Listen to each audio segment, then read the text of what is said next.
സ്ത്രീയുടെ സ്വർണമാല പൊട്ടിച്ചോടിയ യുവാവ് അറസ്റ്റിൽ.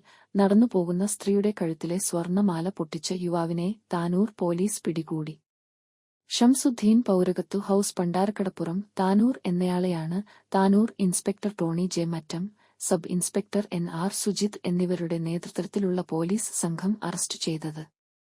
ചെമ്മണ്ണൂർ ഫീൽഡ് വർക്ക് സ്റ്റാഫ് ആയി ജോലി ചെയ്യുന്ന പരാതിക്കാരി ജോലിക്ക് പോകുന്നതിനായി ഇന്നലെ ഉച്ചയ്ക്ക് കാട്ടിലങ്ങാടി ഊട്ടി കോളനി റോഡിലൂടെ നടന്നുപോകുന്ന സമയം ആണ് പിന്നിലൂടെ വന്ന മോഷ്ടാവ് സ്ത്രീയുടെ കഴുത്തിൽ കിടന്നിരുന്ന 2.5 പവൻ തൂക്കം വരുന്ന സ്വർണമാല പൊട്ടിച്ചത്. സ്ത്രീക്ക് കഴുത്തിൽ പിൻവശം പരിക്ക് പറ്റി. നാട്ടുകാർ സ്ഥലത്ത് സംശയാസ്പദമായി കണ്ട ആളെ തടഞ്ഞു നിർത്തി ചോദിച്ചെങ്കിലും കുറ്റം സമ്മതിച്ചില്ല. തുടർന്നു പരാതിക്കാരി താനൂർ പോലീസ് സ്റ്റേഷനിൽ പരാതി സമർപ്പിച്ച പ്രകാരം കേസ് രജിസ്റ്റർ ചെയ്തു അന്വേഷണം നടത്തുകയും പോലീസ് തടഞ്ഞുവെച്ച ആളെ ചോദ്യം ചെയ്തെങ്കിലും ഞാൻ അല്ല മാല പൊട്ടിച്ചത് എന്നായിരുന്നു മോഷ്ടാവിന്റെ മറുപടി. തുടർന്ന് പോലീസ് കത്തുകളും മറ്റും പരിശോധിച്ച് ശാസ്ത്രീയ തെളിവുകളുടെ അടിസ്ഥാനത്തിൽ തടഞ്ഞുവെച്ച ഷംസുദ്ദീൻ എന്ന ആൾ തന്നെ ആണ് മാല പൊട്ടിച്ചത് എന്ന് വ്യക്തമാവുകയും തുടർന്നുള്ള ചോദ്യം ചെയ്യലിൽ പ്രതി കുറ്റം സമ്മതിക്കുകയും ആയിരുന്നു.